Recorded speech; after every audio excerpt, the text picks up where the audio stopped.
We spent the latter part of the morning talking about the statement of need as being sort of a core element of the proposals. And we pointed out then that if the statement of need generally is not well done, then the whole proposal begins to fall apart. But at the very, very end of our discussion about the statement of need, we did indicate that you need to address how you will attempt to solve the problem. So I want to go a little bit more into that right now, talking about how you address the problem. I want to look at these methods here. Number one, you really need to, in your discussion, and you did a quick version of this because you had very, very short time. But this will require a lot more thoughtful kind of planning for it. Describe in detail the activities that will take place in order to achieve the desired results. The activities, you need to think specifically about what you will do and that they are realistic. When I listened to the issue, the discussion about truancy, it reminded me of a proposal many, many years ago that I read when someone proposed that were they to be given $100,000, they would be able to effectively end truancy in the Oakland Unified School District. And I'm thinking, wow, every public agency should hire you. If with $100,000 you could end truancy, that's amazing, right? So my point being, you really have to offer solutions that are realistic. Now, the next one is really important, so hear me carefully. And I'll frame it by saying this. When this is taught as a semester-long course, students are required to not only submit what their proposed methodology is for addressing the problem, but they also need to provide 2 alternative methodologies they consider. Why is that? Now, for our Keller Canyon Mitigation Fund, we don't require that. But many grantor agencies for larger sums of money will. They require you to describe your chosen activities, but then to identify other activities that you could have used but opted not to. Thus, the idea of justifying your choice of solution over other alternatives. This, in some ways, will demonstrate to the grantor that you have a better and a bigger understanding of the global issues surrounding your particular topic. Now, let me tell you one of the common mistakes you won't want to make. Do not criticize the other solutions, especially not to the grantor. You just need to demonstrate why you have not chosen those. Do you know why you don't want to criticize those solutions? They may have funded someone who embraced one of those solutions. So if I just as a grantor funded an organization to use method A, you came along proposing method B and saying method A is a dumb idea, you would have inadvertently said to me, you people aren't very smart for funding that. And that's a surefire way to bring that relationship and the funding possibility to a halt. Instead, what you can say is that there were 3 approaches considered for resolving this issue. Approach number 1 is one they've utilized in Seattle, Washington, and it has worked well in Seattle. However, the demographics in our service area are slightly different from Seattle. For that reason, it won't work here. We considered option B, which had been used in the Chicago schools. However, the seasonal nature of some of the activities related to winter sports would be inappropriate for the San Francisco Bay Area because of climatic differences. We can't do winter sports here unless it is in a contained environment. So this solution, while effective in Chicago, would not work for us in the Bay Area. That is why we are proposing alternative C. I'm giving you the language of how you present all the options you consider and how you justify your choice. We're doing this because 1, it is suitable for the demographics, which includes this. It is suitable for the climate, which includes this. And it offers a year-round solution which is better than a seasonal solution for our kids? Do you see what I just did? All right? So you always give the idea that you have the big picture. Now, by the way, you don't always have to create a solution. You can say option A would not work for the reason stated. Option B would not work for the reason stated. However, there are elements of each, if combined, that could represent the ideal solution for kids in Hercules, California, Crockett, California. And grab the elements from each of those that you need and ignore the rest. All right? People sometimes think that they have to come up with brand new ideas every time they write a proposal. That's not how it works. All right? These grantor agencies have been funding all kinds of programs for many, many years. There is little that I have not seen. All right? So again, years as Oakland's Chief Development Officer, but then years in Contra Costa County, now 20 years reviewing grant proposals, the Keller Canyon Mitigation Fund, and reading literally hundreds and hundreds of proposals over those years. I've seen just about every variation of programs there are out there. All right? So there's nothing novel. So to position yourself as the bastion of novelty is probably a little foolhardy. Rather, it makes sense to draw from the best of what's already there. We call that best practices. I'll illustrate this in a way. In quantitative research, and I teach both quantitative and qualitative methods. Quantitative, for those of you interested, deals with statistical methods, where we take sampling and we extrapolate data from those samples, we test hypotheses and the like. But I also teach qualitative methods, which is my area of expertise in particular.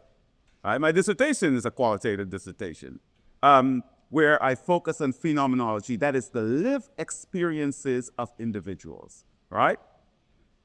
And I can tell you this, you don't have to necessarily come up when you're doing quantitative research with your own survey instrument. But invariably, all students say, I will create a survey monkey survey and send it out. Listen, if you come across somebody like me on that rank and review committee for your proposal, and you just threw together a survey, I'm going to wonder, is this survey even valid? I illustrate this way to my students, right? Can I click my iPad here? Do you mind? All right, there we go. I illustrated this way to my students. If I were to say to you, how tall are you? You don't have to answer. And if I were to ask, in what city do you live? And then I were to ask, in what state or country were your parents born? 3 questions. And I said, based on those 3 questions, I can tell you this about yourself. You have hazel-colored eyes. You would look at me like I'm a crazy man. And you will be very justified in so doing. That's because there's what we call a construct validity problem with the survey questions I presented to you. They did not measure what I'm trying to find out. And therein lies the problem with people who try to create surveys without experience. They ask questions they think will yield the results they're seeking, but the questions are improperly formulated, thus the results do not reflect what they're supposed to. Solid quantitative research uses validated instruments, and there are lots of them out there you can borrow, buy, release, rent, right, get for free, that will get you the same place, but those have been tested for those internal validity, right?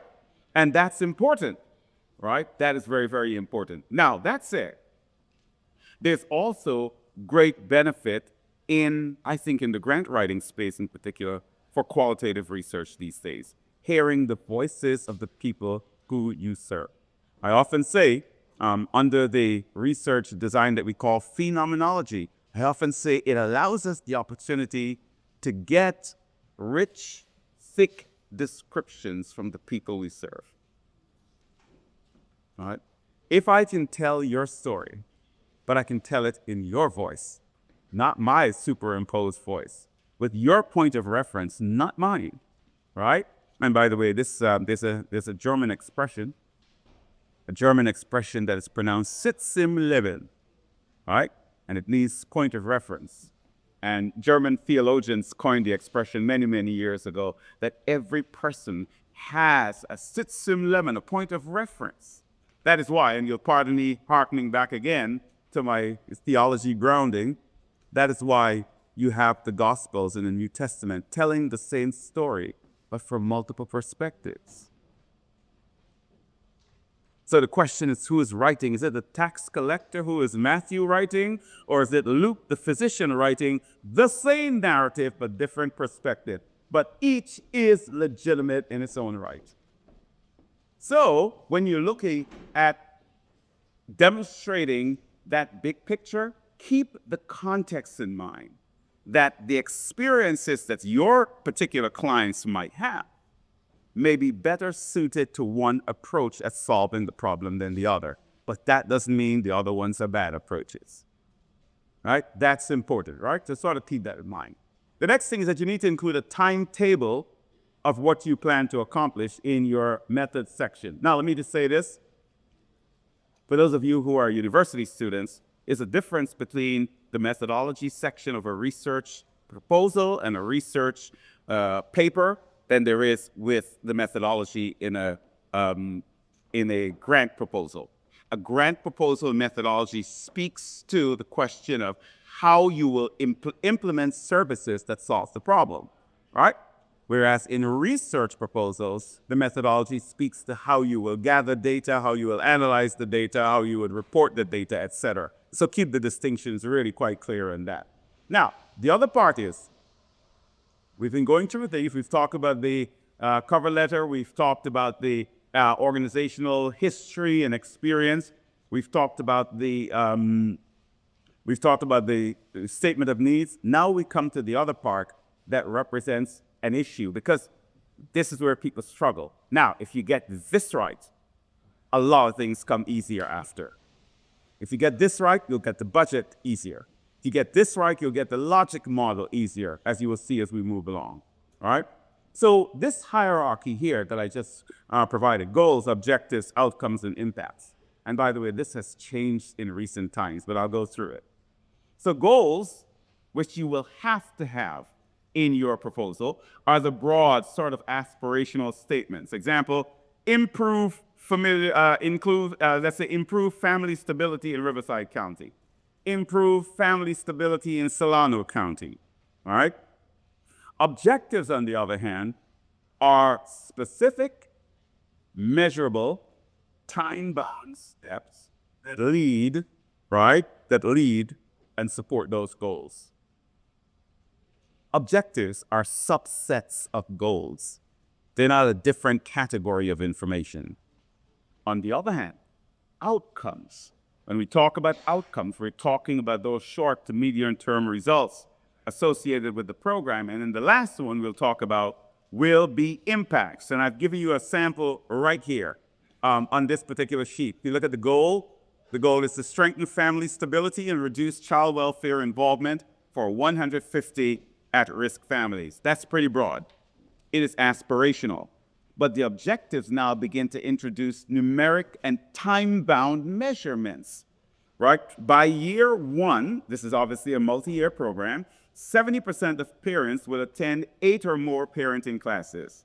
Objective number 2, by year 2, 2 months, 2 years in, 20% reduction in the number of neglect cases that are filed through Child Welfare Administration or Child Welfare Services.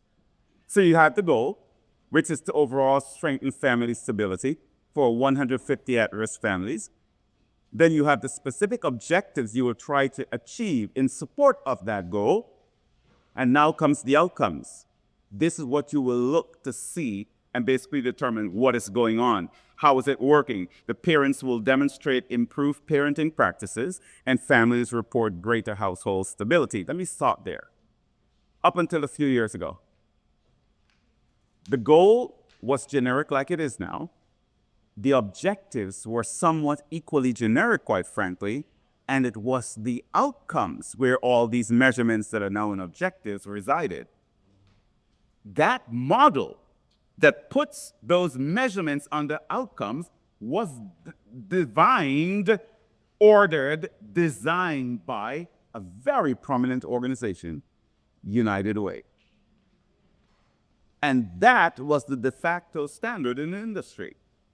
But recently, there's been a shift away where objectives that are more measurable, right, begin to now be the things that you look for measurement, and outcomes are more generic. That brings us to the last one, impacts. And by the way, all of these you will have to write out. So what are impact statements? Let's put it this way. Your church feeds individuals who are homeless, unhoused, from the church's kitchen to the tune of 200 every week. And you're proud of it, as you should be. You're happy about it. And you say our goal is to alleviate hunger in our community. And the objectives we have are to provide 150 or more meals every week to needy individuals or families. Good objective. Second objective, you can say, is after 6 months of dependence, our hope is to be able to transition half of the clients who need our food services, right, to self-reliance. You have two measurable things as part of your objective of alleviating hunger, right? And then you come to the outcomes. And the outcomes will be that these individuals will go on to find jobs, they will go on to have stronger families and so on. That's fine. But let me ask you something. So what? So what? You feed 200 people a week. So what? I'm not just asking the question in what seems like a relatively crass way to be rude, but that is the question the federal government began to ask roughly 25 years ago about federally funded programs. So what? Programs like what we have now, TANF, which are managed by the state, but would pass through dollars from the federal government. So what? So what? You're feeding all these people. So what? What changes for them? What difference are you making? That's what an impact statement is. How will people and how will the community change for the long term as a result of what you're doing? If you are doing this service, and that service continues day after day with no change in the community, no change in the people, then that exercise benefits you more than it does them. Joseph Villarreal, that name, is the executive director of the Contra Costa Housing Authority. He has been for many, many years. Before that, he was the executive director of the Alameda Housing Authority. And I've invited him on occasion to be a guest lecturer for some of my classes. And he came one time to a class and he shared a story, and my mouth fell open because I pay very close attention to what he does, right?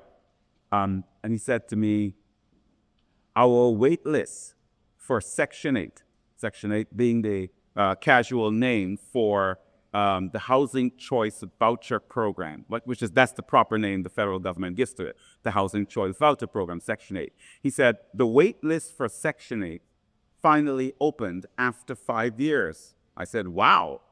And he said, we had no more than a couple hundred vouchers, but we had about 5,000 people show up. I said, interesting, interesting.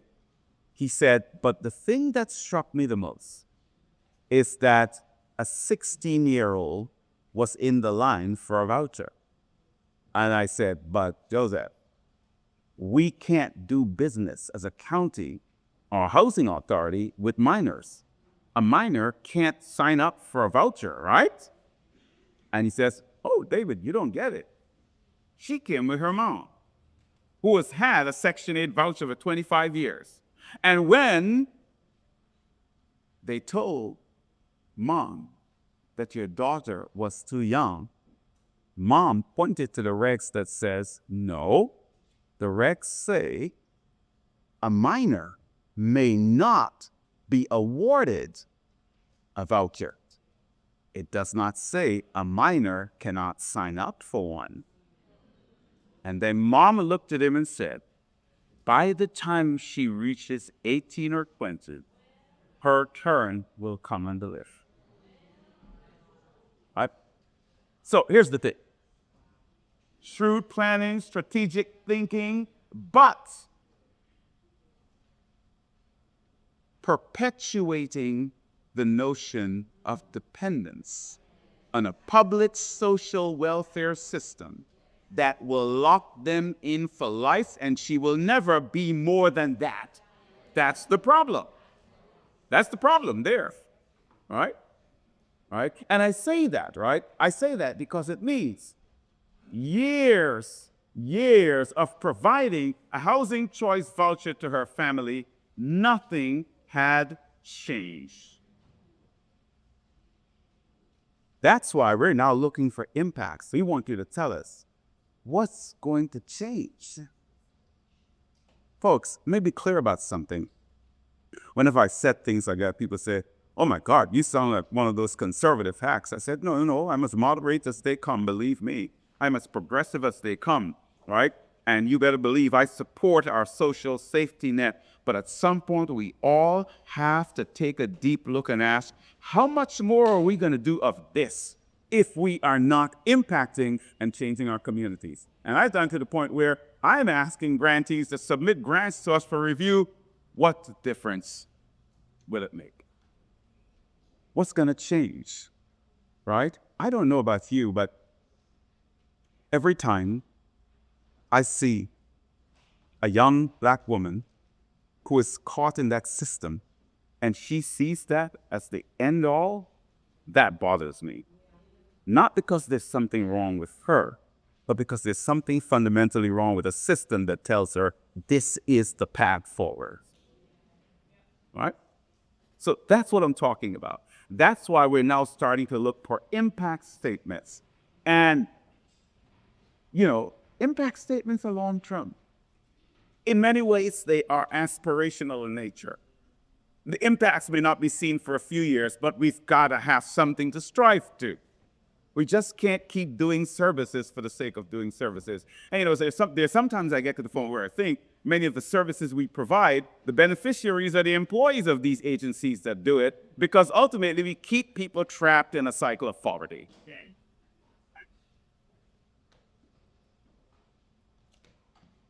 I tell you folks, I sometimes say things that people find bothersome. But I assure you, I'm speaking from a point of experience and a point of honesty. I spent the past 25 years working in the public sector and 10 years before that in the nonprofit sector. I've seen what we're capable of doing, but I've seen what we've become comfortable doing. And I'm saying that we need to change that. That's what I'm saying. I'll move along before I get somebody upset. We're all thinking. So there. Let's talk about this goal statement, and I have samples for you here, all right? Samples for you of the goal statement. The goal statement, it provides what I call organizational or programmatic purpose. And I'll give you two samples. Here's a poorly developed goal statement. I've seen this. The Contra Costa Family Support Project wants to make families stronger and improve their lives so they can be happier and do better in the community. I'm not sure what that's saying. I don't think they're sure what they said. But look at the difference here with a well-developed goal statement. The Contra Costa Family Support Project will strengthen family stability and reduce child welfare system involvement by providing intensive case management, evidence-based parenting classes, and access to community resources. Now we begin to introduce the measurement for 150 at-risk families in Contra Costa County. Over a 24-month period, the program will aim to increase parental engagement in children's education, reduce substantiated child neglect cases by 20%, and improve household economic stability through coordinated service referrals. In that single statement resides a very specific focus on what it is we're trying to accomplish. That is what makes it such a well-developed goal statement. Again, you go back to this. Doesn't say much, right? Doesn't say a whole lot about what we're going to deliver. This tells us what we're aspiring to, right? Now, I've listed here for you in these two tables, this single table, two sides, what makes a poor goal statement and what makes a good one. It's poor if the language is vague, such as stronger or happier, right? So when I see a proposal where people say to me, oh, clients will be happier, and I'm like, by what measurement? Number of cartwheels? By what measurement? Happier. It's sort of a dubious thing. Clients will be happier, right? They will do better. What constitutes doing better? Going from point A to point B, what's that lookup? No target population. Who are you serving? That's a poor goal statement. No measurable outcomes, no time frame or strategies, and certainly not aligned with funder expectations on the other hand. When we have a specific population, a clearly defined strategy, measurable outcomes, and a defined time frame, that makes for really solid goal statements. Now, I mentioned to you that objectives are essentially subsets of the goals. They're not new things apart from the goal statement. They just simply break down the goals into bite-sized pieces. That's all an objective is. And this is where they now begin to apply the SMART measurement, right? So let's look at this one. Objective number one, and most proposals require you to do at least two objectives for each goal. Objective number one, by the end of year one, at least 70% of participating parents will attend 8 or more evidence-based parenting classes as measured by program attendance. Now, remember we talked about being SMART, specific, measurable, achievable, relevant, time-bound. It's all there. Goal objective number 2, within 24 months, substantiated child neglect cases among participating families will decrease by 20%. Again, specific, measurable, achievable, relevant, and of course, it is time-bound as well because it's 24 months. What you see happening here is that it broke out two parts of the goal statement into objectives because they have different time frames. One is a 12-month, right? End of year one, and one is 24 months. So they're two separate objectives on the continuum of time over a 2-year period in support of one single solid goal. Okay? Good. I've put this here a little bit visually. No, I'm not an artist, and so I'm using these interesting little arrow things, but to give you an idea how they work together in terms of the original goal, the objective, of course, objective number 1, and objective number 2.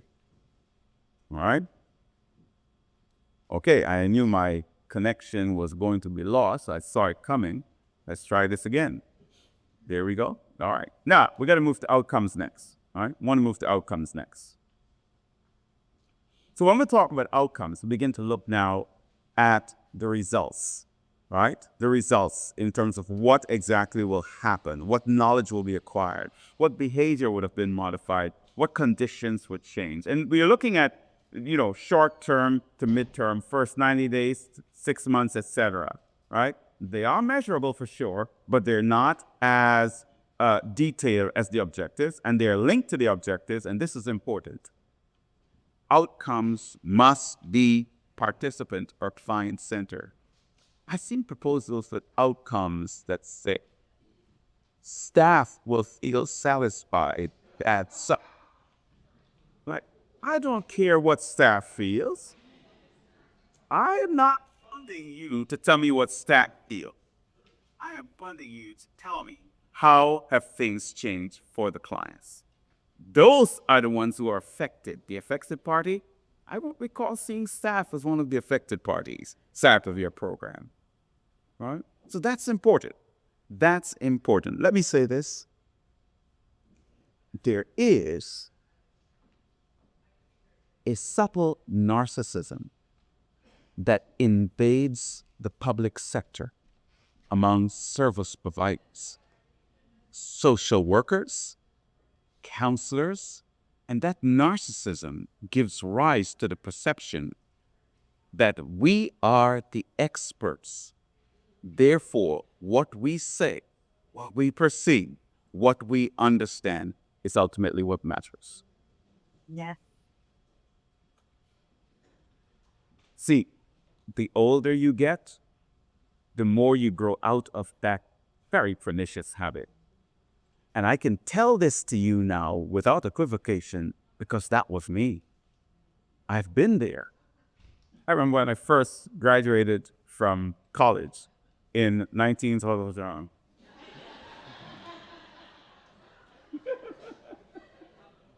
The fact that I said 19 should be enough of a lead, right? As opposed to 20. Yeah, exactly. And I got my first job working in Seattle, Washington, in a nonprofit sector, a church-related program. And in my head, with my brand new college degrees, I knew everything. I knew everything. And there was an old woman in that church called the Emerald City Community Church, and she was involved in the outreach for clothing and so on for those in need. And she saw me for the first time, and the old lady, I think, sensed my arrogance. And she looked at me, and everybody in the church called her Mama Neasley. Mama Neasley looked at me and she said, "So, you got one of them new college degrees, huh?" And I remember looking at her and I'm thinking, that's even for grammar. No, listen, I'm telling you what I was thinking, right? I said, that's even poor grammar. We call that intellectual arrogance. And I remember she challenged me every step along the way because I was in my 20s and this was an old woman who had no formal education, but 75 years of consistent living and service delivery in her church. And what I didn't get right then is that she knew things I can only imagine. But I didn't know it then. I thought I knew all the answers as a 20-something-year-old college-educated kid, right? And I remember one day she said to me, "Boy, you think you're smart, ain't you?" And I said to myself, there goes her grammar again. And she said, "Let me tell you something, son. Long after you done be gone from here, Mama Neasley gonna be right here." And I said to myself, we'll see about that. 2 years later, as I was leaving, she was at the door waving goodbye.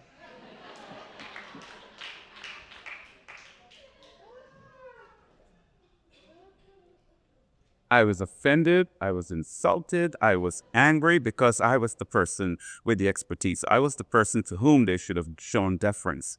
I was the person that should have mattered, but for her, the people that mattered are the broken people in the streets of Seattle that they served, those whom they fed. And I just didn't have the good sense.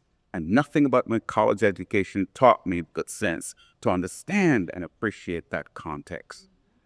So what we do in terms of service delivery is not about those of us who are doing and delivering the service, but about those whom we are serving. So your proposal measures success not by what staff perceives as a result, but what people, those who are living the experience, can't indicate. And you can't ever take their place. See, perspective is perspective, and it doesn't matter how many books I read, how many journal articles I consult. I would never know and understand what it means to be a woman because I'm not a woman. Absolutely. So I have to show deference when a woman says, this is what a woman needs. Absolutely. Right? Are you hearing me? Absolutely. It doesn't matter how liberal, how progressive, how forward-thinking you are. But if you are like me, you will never understand what it is to be a Latina in a domestic violence situation. Because I am not a victim of domestic violence and I'm not a Latina, and I can't decide what's right, what's appropriate for her. I have to hear her voice. Participant center. Develop your outcomes to measure and hear the voice of the people you are serving. I got a couple sample outcomes here. One, parents who complete the program will demonstrate improved parenting practices. And then number two, participating families will show increased stability with at least 60% reporting housing security. Now, for those impact statements we talked about, and some grant makers require them, we do for the Keller Canyon Mitigation Fund, focus on change, not the activities that you're doing. When we ask you for impact statements, you know what they say? Oh, well, the impact is that we fed 200 people. Laudable, excellent, wonderful. That's not the impact, though. That's not the impact. So what?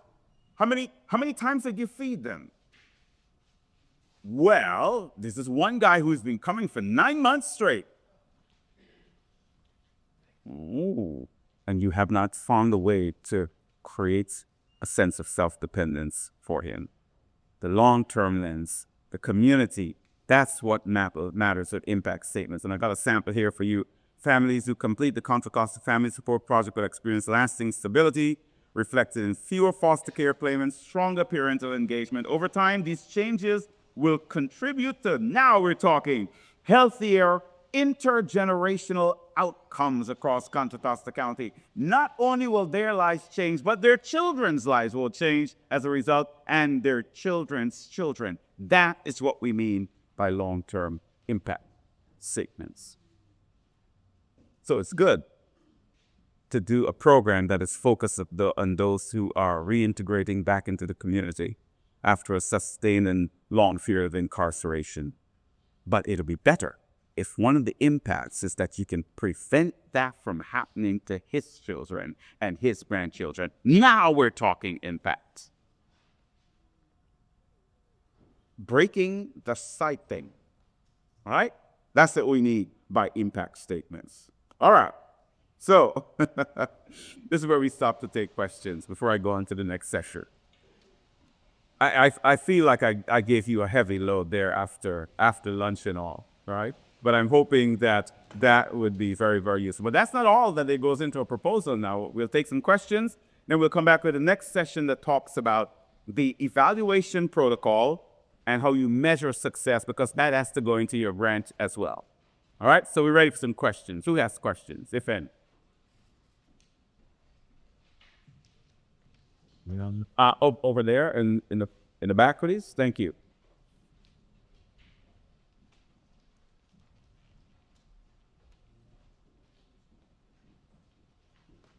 Suzanne Statler here, and my question, when you are creating your proposal and you're coming up with your percentages that you're expecting for outcomes, for you as the grant reader, and you read my aspirational percentages, do you think that I maybe made things up, or how do you trust that what I've said is really what our goal and what we are striving to achieve?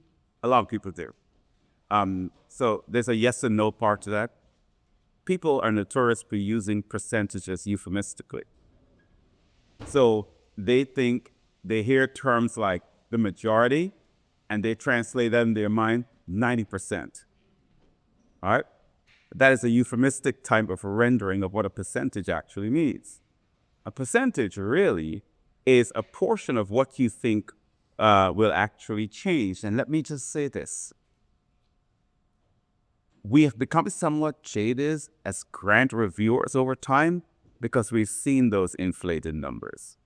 I always say, be conservative and be realistic in the projections you make regarding change. Right? If it was easy to do, everybody would be doing it. But the fact that there is a need means you're undertaking a problem that is perhaps pervasive and for which the solutions have been elusive for a long time. So now that you've come up with something, give yourself the wiggle room, right, to accomplish something without overpromising. And I'll give you an example of how I would go about calculating this. So I'm going to look at the percentage of children, they're not children at that age, the percentage of youth who emancipate from foster care that actually end up in conflict with law enforcement and subsequent detention. And let's say the numbers are roughly 30% of those kids, okay? And of that 30% of kids who have a bad encounter with law enforcement, post-emancipation, right, 10% of them respond to intervention strategies, right? The temptation is to come in and say, that's it? Well, if we promise greater outcomes, maybe we'll get the money more likely. So you will immediately want to say, heck, we can double that. Let's say 20%. But the better strategy is to say that all data shows that intervention strategies, as of now, average a 10% success rate. That's easy to do. In an effort, right? In an effort to increase the likelihood of the intervention strategies working, we're going to do this, and hope within the first year to increase that percentage from 10% to 15%. And if we are, in fact, able to do that successfully in the first year, and thereby ascertaining that our model works as expected, we hope by the second year to add 3 to 5 additional percentage points. That is creating measurement without over-promising. We don't just pick random numbers. That can come back to haunt you. Remember the end truancy by 100% in the Oakland Unified School District? They're still working on the first 5%. They'll get to the 100 one of these days. All right? So be purposive in your approach to establishing benchmarks from yourself. Don't think that you definitely have to compete. The fact that you framed it with data that says the current rate is 10%. We are proposing to increase that to about 15% in the first year. And if the model proves successful, increase it by an additional 3 to 5% the following year. What you've done is created a contingency, not a promise. All right, good question. Right here. You got So I guess similar to this one, I was thinking about the impacts. So in order to determine impacts, would it be kind of similar to that? Yeah. Impacts to some degree are speculative. Yeah, that's why I was wondering, how do we determine impacts without knowing exactly what would happen? And what if the impacts that we're expecting to happen change and something else happens instead? They will change. It will change. They will. And is there any Impacts are the aspirational societal differences you expect to result if all things are equal. Okay. But guess what? Your impacts will change when a president comes along and unleashes a Department of Homeland Security cadre of persons into a community where they never were and were never needed. Environmental factors do change. So all of a sudden, your impact statements, although aspirational in many ways, will need to be modified. If you have been providing services for individuals living in the Monument Corridor, for those of you from this side of the county, that's going on along 680, all right, and Highway 4 intersection and south of their Concord area, if you're providing services in the Monument Corridor and you know what the demographics are like in the Monument Corridor, your impacts, I assure you, have changed over the past few years. Because some of the very clients who came boldly forward to your office to get services now are afraid to step foot in there. Because they're right next to the courthouse and they know the risk inherent in seeking that service. Your impacts will change. At this are only negative impact on my best friend writer, Aki and myself. No, I don't believe so. We want to see that you're aiming to achieve something, but we also understand that that something is at this point largely speculative. Yeah, we know that, right? As a matter of fact, you know what I say to people? We encourage this, and this happens all the time. With the Keller Canyon Mitigation Fund, it is not uncommon for a grantee to write an email to me or to our office saying, we intended to do this, but this circumstance has changed. Would you approve of us making this modification? And 95% of the time, we just make an administrative decision and says, yes, noted. One more thing. It's eager trying to come up with an impact that happen. Is it important to work research me be Yes, it is. It absolutely is.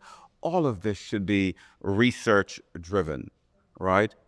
So let me say this, and this is appropriate for the context in which we're discussing the issue, but it is also important for the context of those, particularly who are students and are doing graduate level research, right?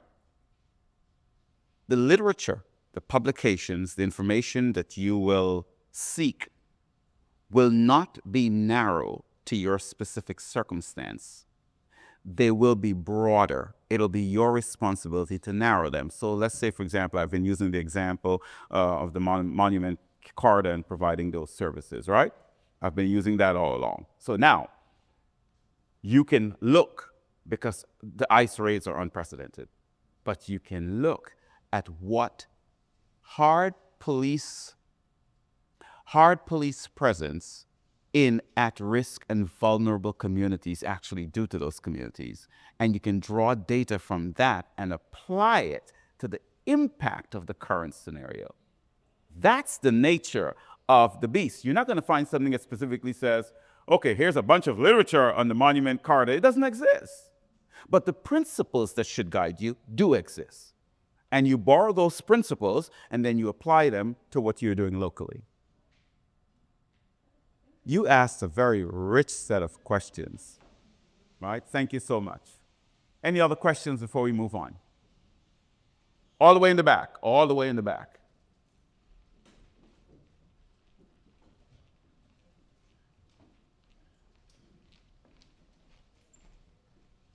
Good afternoon. My name is Roy or Royna. I'm a business solutions consultant, and I consult with bike check and arts education in nonprofit organizations. And my question actually questioned Jerry about your goal framework. Just for clarity, did you say that the smart part of it should go To the to the objectives. objective, Yeah. not necessarily to the entire goal objective? Well, keep in mind the objectives now are simply subsets of the goals, right? So if your objectives are SMART objectives, then the goals are inherently SMART as well, because they're simply breaking out the pieces or the elements of the goal statement. But what I did say is that up until a few years ago, the model created by United Way about a dozen years ago used to place the SMART part of it on the outcomes. In fact, United Way developed a whole series of evaluation mechanisms called outcomes-based evaluations. Please go ahead. Okay, and the second part is, so are we saying the impact is also equivalent to the solutions? No. The impact is what results from the solutions. So could we make the impact smarter as well, based on what you? No, because then they would have to be measurable, and they are truly aspirational, and they're far too global to measure. So let me put it in this way in terms of a context. Let's assume that this entire building and all of you attending are a city, right? And let's assume this first row here is a community in the city, and this is the community that I'm working with, all right? However, the particular services I'm delivering only to these two tables, which are part of this greater community here, all right? The outcomes and everything will be tied to these two tables. but the resulting changes will expand beyond these two tables to the rest of that community. And that's what the impact is. So, goals, objectives, outcomes, impacts. Make sense? All righty. Any other questions? I'll take one more before, maybe I'll take a couple more before we move on. Thank you.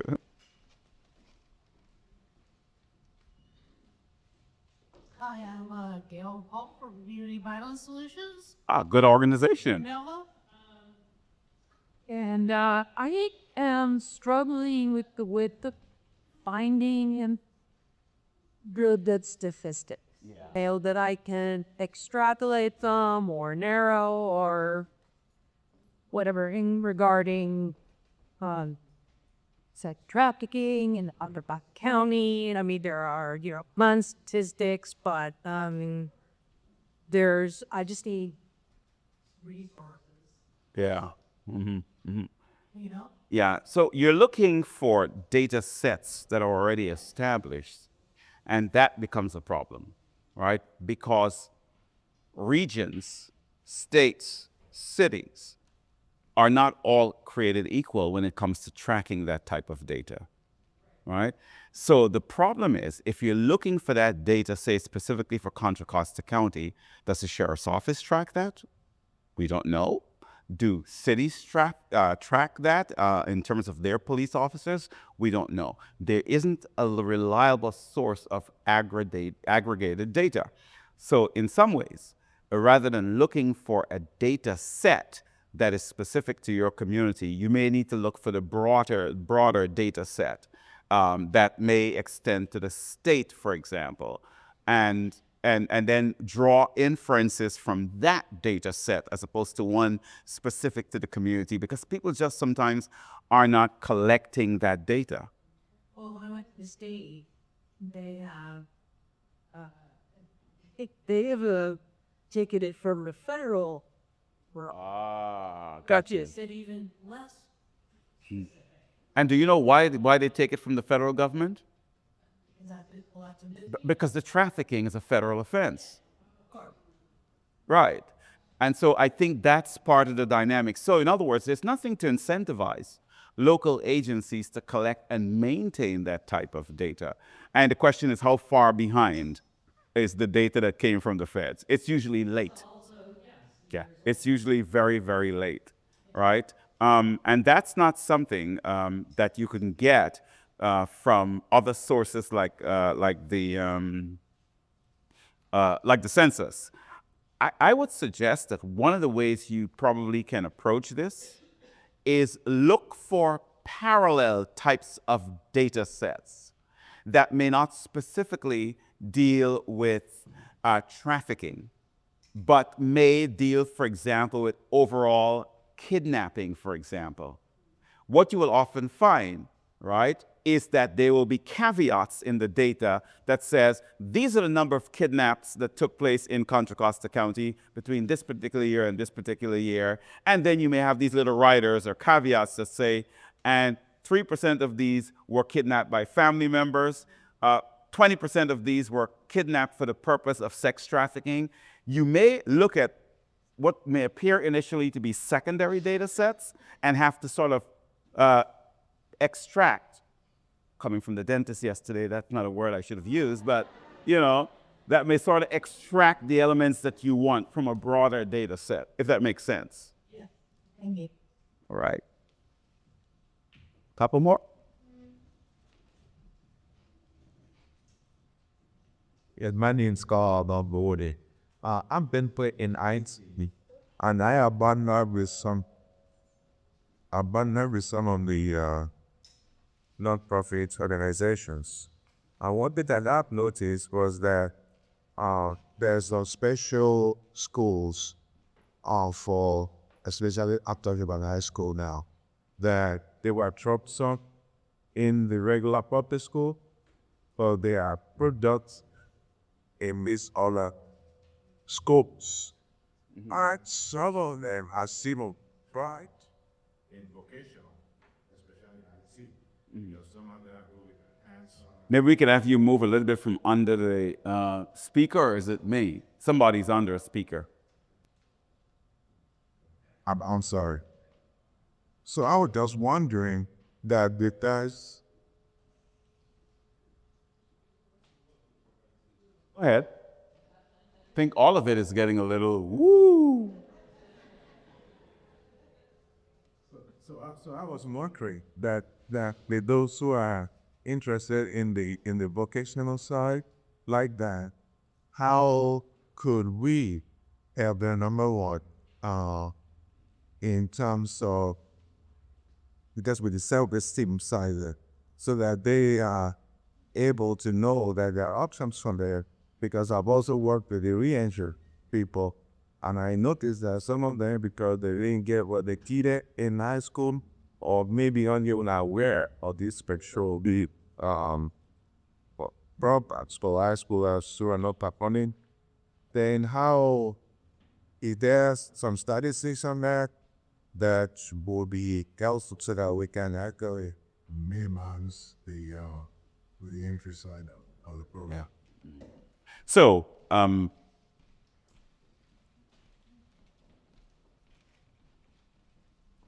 there is, in some ways,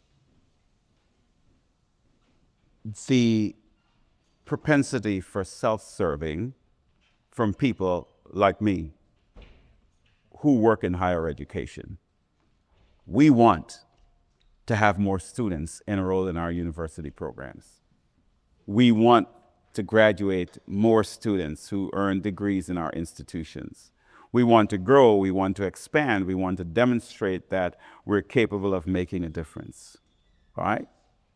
But the reality is, and this is not an indicator of academic or intellectual deficiency. It's simply a matter of aptitude, preference, right?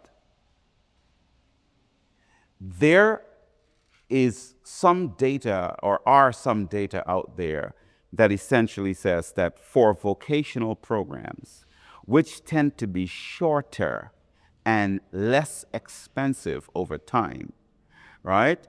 Some students do better in them, right?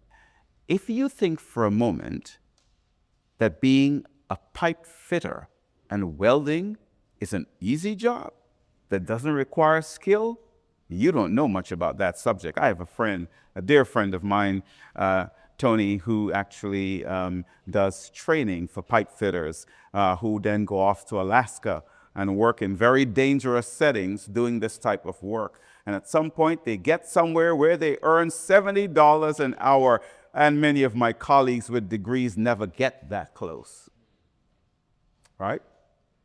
So these same individuals who may not be able to do great on that graduate record examination and all the other things, and the SAT and CAT and RAT and all the other ATs, you know, they don't score very well. It doesn't mean they're intellectually deficient. It simply means that they have a different aptitude. So we do, and we have funded a number of vocational programs. For example, there's one in Pittsburgh called Future Build, right? Future Build is one of the programs that really make us proud. It's not an academic program.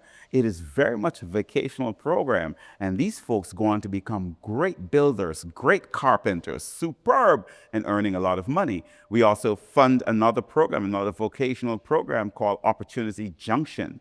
And it's been around for a very, very long time. And it has graduated a number of people. Now they've even added a CNA program, a nursing assistant program, right? Those are not your traditional academic paths. And so I'm saying to say that there is a lot of funding available for vocational programs if people develop them well and apply for them, right? And two, there are a lot of data out there that suggests that vocational programs are a good path for many people. One of the things I point out to people is that most of individuals who go through vocational programs and are doing very well aren't carrying along $75,000 to $100,000 in student loan debt.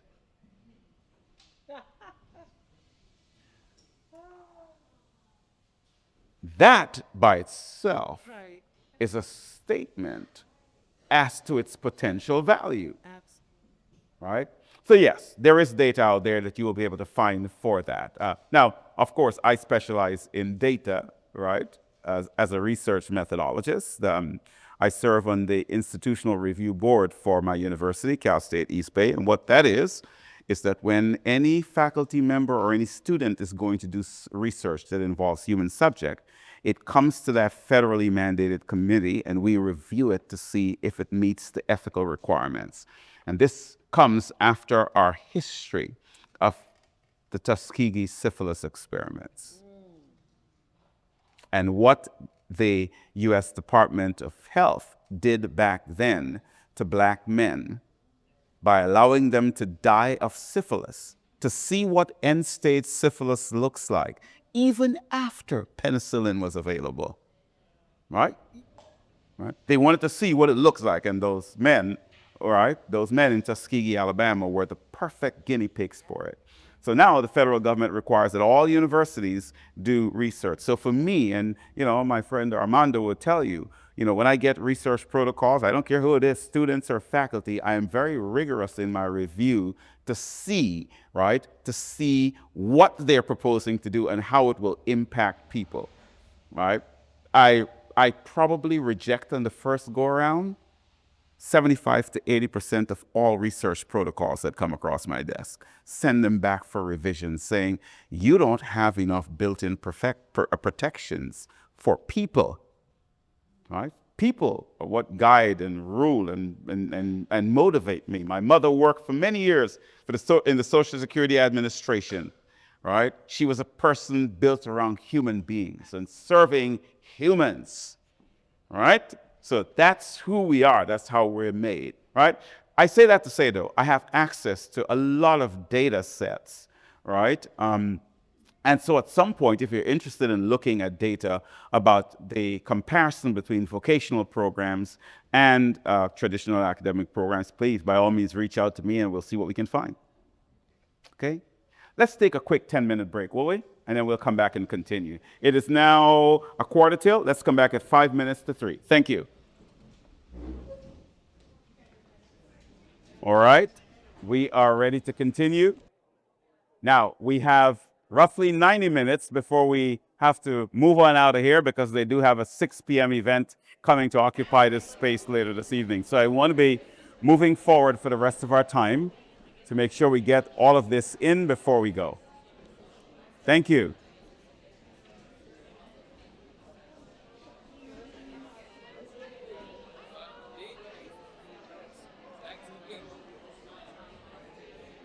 So if you were to look at my contact information on the very last slide that you can download, you will find my YouTube channel there, which is strictly educational. And that's where you're going to be able to find the recordings of today's presentation when they're ready. Right? There are already other types of presentations and so on there that you're welcome to do or to take a look at if you want to. But you are going to be able to find it. So if you go to the very last slide, I think I put my, on those slides, I think I put my YouTube channel on there. That's where they're going to be hosted. All right? All right. So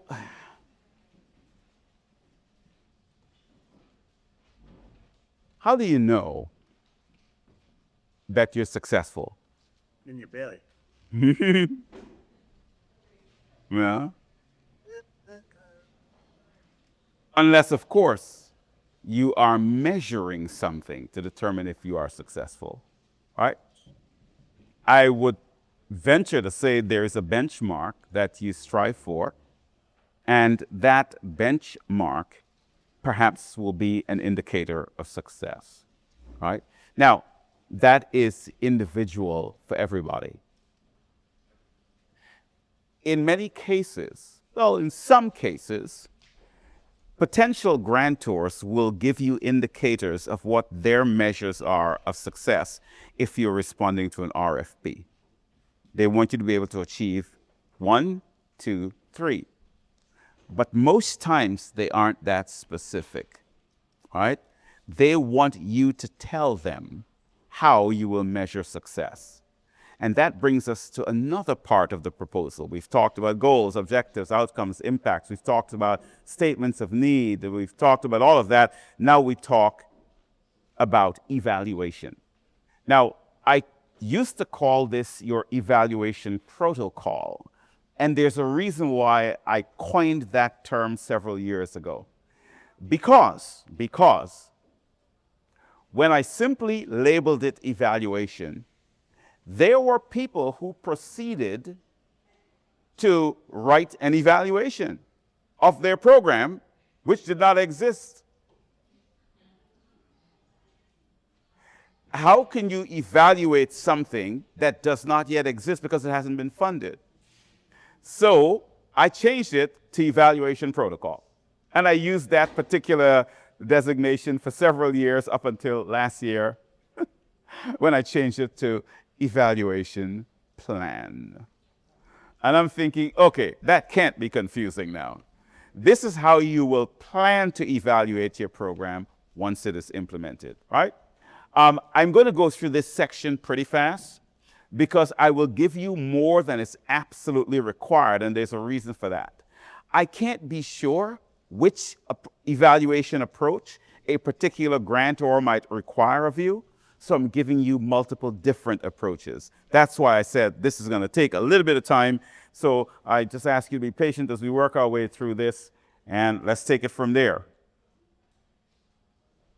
So we evaluate, of course, for a number of reasons. We're talking in our context about evaluating for the purpose of determining if the program has met its plan. But there are other reasons why people do evaluations, as you see here, for pilot feasibility, for program termination, and the list goes on and on. So what are the ideal conditions then for evaluating your grant program? Number one, your goals, your objectives, your outcomes, and your impacts must be clearly articulated. If they are not, then you don't know what you're measuring against. And it will be very difficult to make a determination that you have or have not achieved. Your implementation of your program must be standardized. By that I mean nothing particularly novel, but something that is clear to follow in terms of how it happens. A third condition that is ideal for doing an evaluation is when you've had some history doing what you're doing. So you don't evaluate a program's success 1 month in, right? Because what would you have done in that 1 month? It won't be feasible, and I'll talk about that in a moment. The other part is whoever is evaluating the program, whether it's you person or whether it is an external evaluator, there must be readily accessible data. Passion for your program, love for what you do does not ever take the place of data that demonstrates that you're doing what you said you'll do. So it doesn't matter if you're so excited about what you do that you can talk about it with all the effervescence of a Sprite. I know that was just a poor analogy. The effervescence of a Sprite. Please don't write that down. But don't use it either. Right? I mean, seriously. You know, actually, I was about to say 7-Up, but that would make me sound old. So I said Sprite. Yeah, absolutely. All right. So then, data is needed. You need to begin to collect data. Now, as you collect the data, you need to also make sure you collect the data in a manner that protects the identity of the clients. This is really important. If your program has components that are medical in nature, then you have HIPAA regulations. If your program is an educational program tied to a school district or any public school, you have FERPA requirements. FERPA is the educational equivalent of HIPAA. All right? And so you also need to have a clear idea who is doing the evaluation for you. So when we're doing evaluation of a program, we're looking at systematic collection, the activities that you're focused on, and what the purpose is for your existence.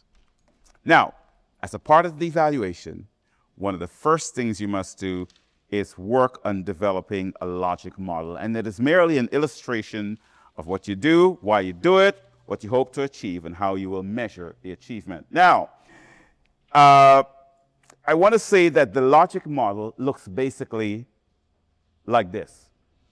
Let me correct that. The logic model has these 4 components in pretty much the same way you see them here. Now, this doesn't have any content. It just has the headings. Logic models are not complicated. And a few years ago, I suggested to Supervisor Federal Glover that we need to have a logic model that gives us a single-page visual representation of the whole program we're funding, right? But we will only require it for applications that ask for $5,000 or more. We didn't think it was worth it for the lower grant level, so we would waive it. That year, we had an influx of applications for $4,999.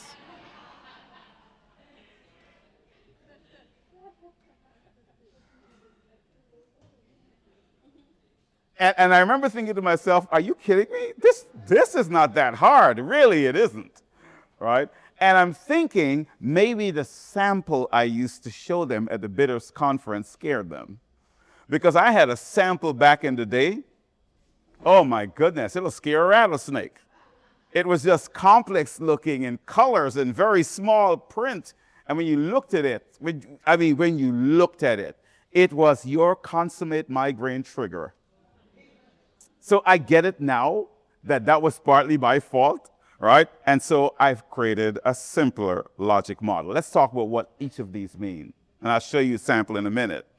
So logic model has these 5 components. The first would be inputs. And hear me out. Inputs are any and everything your organization contributes to the implementation of the program. Inputs are personnel that you hire. Are you ready for this? If you have volunteers that volunteer to your agency, those are inputs as well, all right? If you actually provide paper for people to write on, that's an input, right? If you provide transportation for them to get to your program, that's an input. So anything that you contribute to making the program work, whether it's donated to you or whether you purchase it directly, is an input. The next category are activities. And activities are the service or programs, right? The interventions that you are going to propose. And I'll show you the sample just now, and it'll make sense. And then there are outputs, which are the tangible measures of your activities. You begin to see something here akin to goals, objectives, outcomes, impacts, because the next 2 ask for outcomes and impacts. My point is, if you had developed them earlier, which you would have had to anyway, you simply copy them over from that section of the proposal to this. A proposal often requires you to restate things that you have previously already put in the proposal. And it may appear redundant, but it makes sense, right? So now, what I've done is I've put in here, I'm taking this incrementally so I don't scare you like I did the folks a few years ago. So first I gave you the basic one, inputs, activities, strategies, output, outcomes, impact. Now I've added a description below each so that you can look at it visually like this, and then you end up with this. That's a sample. I even muted the color to one of my favorites, lavender purple. Oh, yeah, because the last one had reds and greens and oranges that glared at you and say, you will fail. So I fixed it. Right? All right? And I literally, no, I'm serious. You think I'm joking. I actually sat down with this just about 4 days ago. And I said, how do I make this thing look a little friendlier? I need to come up with some muted colors here. And I'm thinking, yeah, this looks kind of muted now. Okay, good. So there we go. All right. And I made the print a little bit larger. All right. So folks like me whose eyes are not what they used to be in the good old days before the flood, they can actually see it too. Right? So there we go. Inputs, and I did an actual program as a sample. It's a fictitious program. I just made it up. All right? Contra Costa Family Support Project, right? And if you notice, the inputs are the trained case managers that you're paying to run the program, parenting class facilitators, again, more personnel, partnerships with child welfare and schools, right? Your interaction with the schools, program facilities, the building, all of that are inputs. And the grant funding that you're applying for, that's one of your inputs too. This also sends a subtle message to the grantor agency that you've included them as a principal contributor to what it takes to make this program work.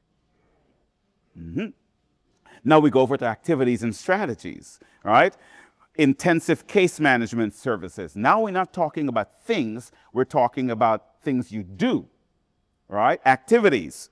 Evidence-based parenting classes, referral to housing and employment, family engagement workshops, ongoing support and follow-up contacts. Those are all the activities that you do to implement this program. Now look at the outputs. What do these outputs remind you of? Objectives. That's what I said earlier. If you get your goals, objectives, outcomes, and impacts straightened out really well, the rest of this becomes easier. You copy and paste. 12 cycles of parenting classes annually, et cetera, et cetera. Now look at the outcomes. They're copying over from what you had earlier. And the impact, copy over from what you have earlier. And that, my friends, is your logic model. That's it. And this is really quite critical for many grantor agencies. We want to see this because you know what this tells us?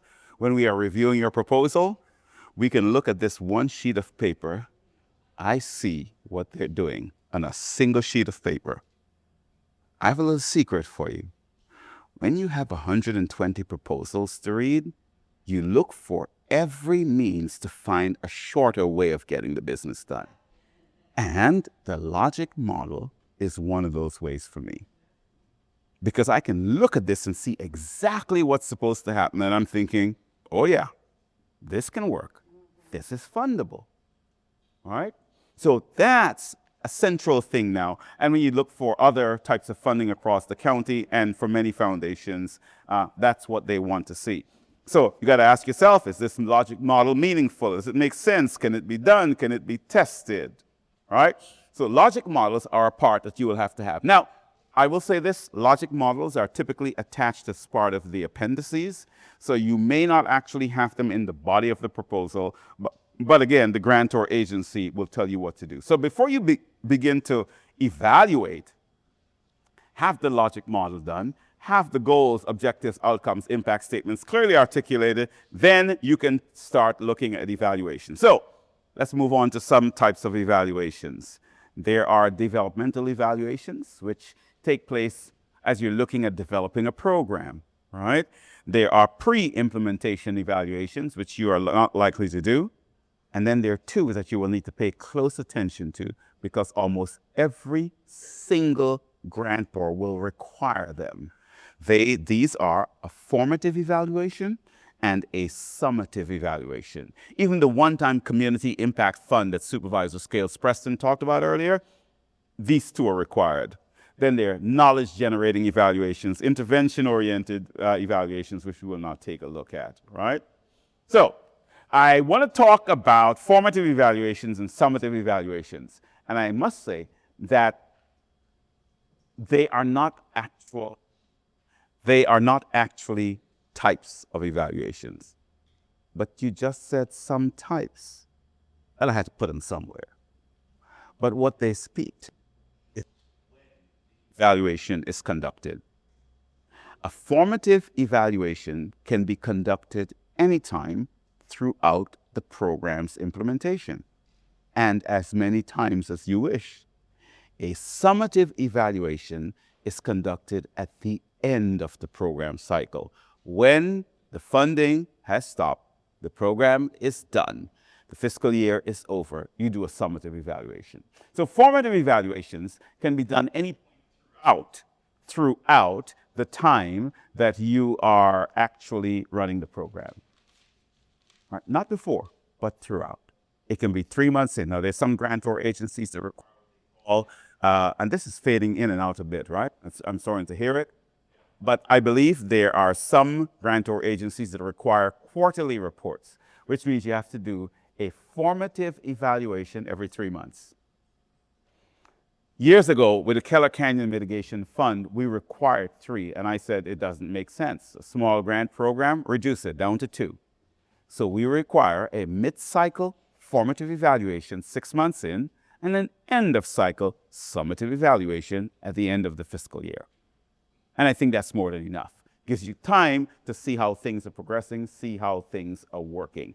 But that said, the fact that these are actually indicators of when a formal, as to when a formative evaluation will take place, and I talk about this, but I also provide you here on this slide with some of the questions you should ask for that type of evaluation.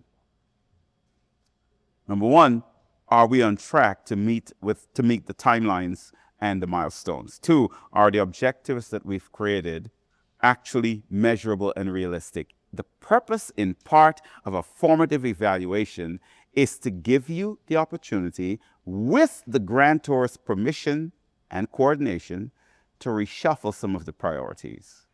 It is possible that you will start a grant program that had really well developed, really well articulated goals, objectives, outcomes. But now that you're 3 months in, you realize, oh, this is so not going to work. I need to change this. I need to tweak it a little bit. And that is why in a formative evaluation, you're allowed to say, we have checked and these are not really measurable. We would therefore like to propose a modification to our goals, objectives, outcomes, and impacts. You submit that to the program officer. For our grant programs, those come to me, and very often I would say, it makes sense what you're requesting. Go ahead, we'll accept that. It's an administrative decision. But there are some people, there's some people who think the solution is to hide from the grantor agency and pretend everything is going well.